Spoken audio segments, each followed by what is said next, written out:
ہر شخص کے حصے میں میرے نبی پاک نے عزت لکھی.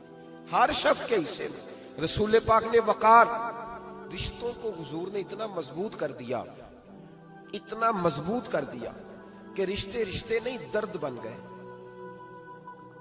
ماں کا نام آتا ہے تو آنکھوں میں آنسو آ جاتے ہیں نا, ماں کا نام آتا ہے تو دل تڑپتا ہے نا. یار یہ انقلاب ہے جو میلاد والے رسول نے برپا کیا, ورنہ حضرت طارق ابن عبداللہ کہتے ہیں میں حضور کے اعلان نبوت سے پہلے بھی مکے آیا تھا. آپ فرماتے میں نے ایک بوڑھی عورت کو, ایک نوجوان کو گلے میں رسی ڈال کے گھسیٹ کے لے جاتے دیکھا, تو میں نے اس سے کہا کہ یہ کیا کر رہے ہو, کون ہے یہ بی بی, کیا مسئلہ ہے؟ تو وہ کہنے لگا جی میری اماں ہے, بوڑھی ہو گئی ہے, کسی کام کی نہیں رہی, تو بیچنے جا رہا ہوں. چلو کسی کے برتن جب مانجے گی تو میرے تو پاس کچھ نفع آئے گا نا بیچنے.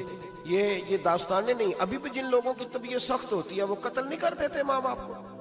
واقعہ سنے نا آپ نے کہ ابا میرے نام زمین نہیں کر رہا تو مار دیا. جب کلیجے سخت ہوتے ہیں تو کام ہو جاتا ہے. ایک طرف وہ منظر تھا اور ایک طرف یہ منظر ہے کہ حضرت حلیمہ سعدیہ رضی اللہ تعالی عنہ, ان کا نام نہیں ہے حضرت حلیمہ کا مسلم شریف میں, وہ امام زرقانی نے لکھا ہے, ورنہ مسلم نے یہ روایت اپنے اصل انداز میں موجود ہے. حضرت ابو ہریرہ رضی اللہ تعالیٰ عنہ فرماتے ہیں کہ جناب حلیمہ بوڑھی عورت, سادی عورت.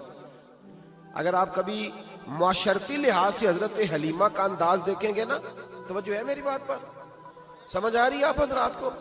جو ہمارا معاشرتی ماحول ہے نا, معاشرتی ماحول, تو حضرت حلیمہ سعدیہ رضی اللہ تعالیٰ عنہ کی حیثیت آج کے معاشرے میں اگر دیکھی جائے تو ایک آیا, بچوں کو پالنے والی آیا نہیں ہوتی, وہ آیا تھی. اسکول میں ایک آیا ہوتی ہے, جب بچہ چھوٹے ہمارے پرائیویٹ سکولز میں بچے جاتے ہیں تو عورت سنبھالتی ہے, دودھ ڈال دیتی ہے, کئی دفعہ فیڈر بھی پلا دیتی ہے. بچہ اگر پخانہ پیشاب کرتا ہے تو خدمت کرتی.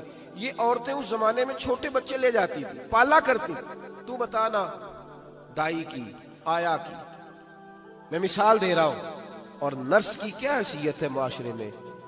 اور حضرت حلیمہ سعدیہ جب نبی پاک کو واپس لے کے آئی تھی تو چلو کچھ نہیں, لیکن نہ کچھ معاوضہ بھی انہیں حضرت عبد المطلب نے عطا کیا تھا. جناب آمنہ نے انہیں کچھ, ایک معنی یہ بھی ہو سکتا تھا کہ پیسے دے کے یہ کام کرایا, معنی ہو سکتا تھا. آج جو گھر میں اماں برتن دھوتی ہے اس کی کیا حیثیت ہوتی ہے؟ وہ تو بیچاری جن برتنوں کو دھو کے ہمیں دیتی ہے, بعد میں انہی برتنوں میں ہم انہیں کھانا کھانے کی اجازت نہیں دیتے.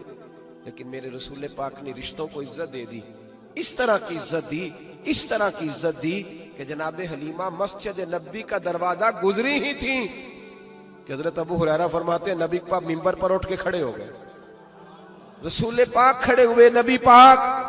میں کبھی کبھی یہ روایت دیکھتا ہوں تو میرا دل کرتا ہے میں اپنے آپ سے پوچھوں, میرا دل کرتا ہے میں اپنے یاروں دوستوں خطباء سے, واعظین سے, پیروں سے, مشائخ سے پوچھوں کہ تو بھی بتا, جب تو شاگردوں کو پڑھا رہا ہوتا ہے اور تیرے ابا جی آتے ہیں تو کبھی اٹھ کے کھڑا ہوا ہے؟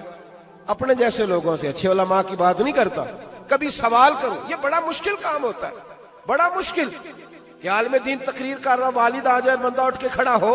لیکن رسول پاک نے عزتیں دی, وقار دیا. جناب حلیمہ داخل ہوئی تو حضور منبر پہ کھڑے ہوئے اور اتنی تیزی سے حضور آگے بڑھے, اپنی چادر کو اتارا اور پھر میرے رسول نے زمین پہ بچھایا, اور پھر حضرت حلیمہ سعدیہ بیٹھ گئی. اور جناب ابو ہریرہ فرماتے جتنی دیر نبی پاک ان کے سامنے بیٹھے رہے اتحیات کی حالت میں بیٹھے رہے.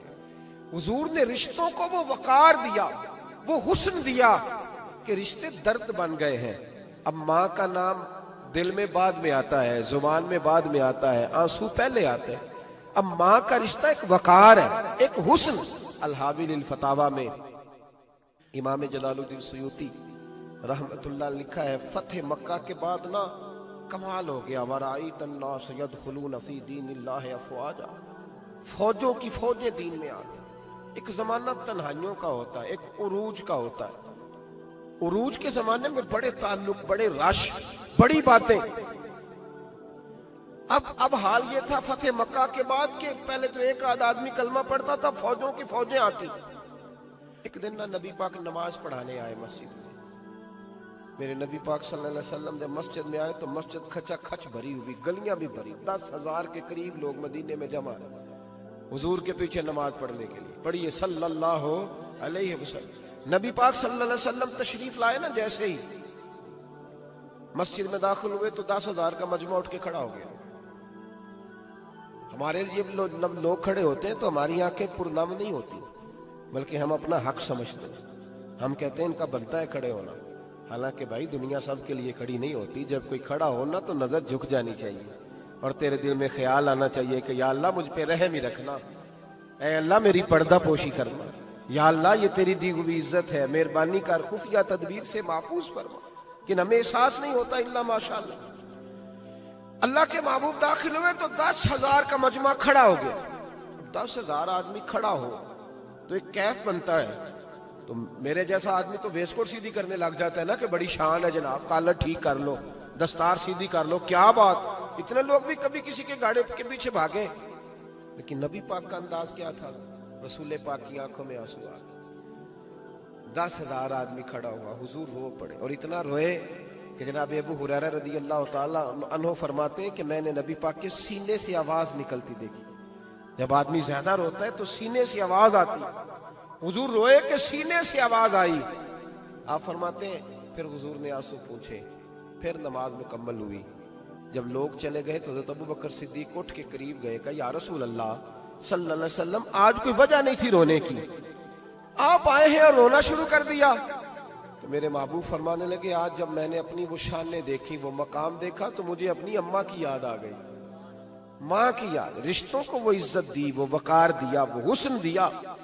کہاں نماز کے لیے لوگوں کا کھڑا ہونا اور کہاں اماں کی بات چھیڑ دینا. میرے حبیب فرمانے لگے مجھے اپنی اماں آمنہ کی بات یاد آئی. میری ماں نے تو وہ دور دیکھا تھا جب وجود میں کپڑے بھی پورے نہیں تھے، دل کرتا تھا آج اماں موجود ہوتی، میں نماز پڑھانے آتا، اللہ اکبر کہہ کے نیت باندھتا، سبحانک اللہ کے بعد سورہ فاتحہ پڑھتا اور سورہ فاتحہ مکمل پڑھ لیتا. میری اماں پڑھتا سکھا کے کہتی بیٹا محمد میری بات تو سننا. تو محبوب فرماتے اللہ کی عزت کی قسم میں نماز چھوڑ دیتا، پہلے ماں کی بات سن کے آتا. میں چھوڑ دیتا.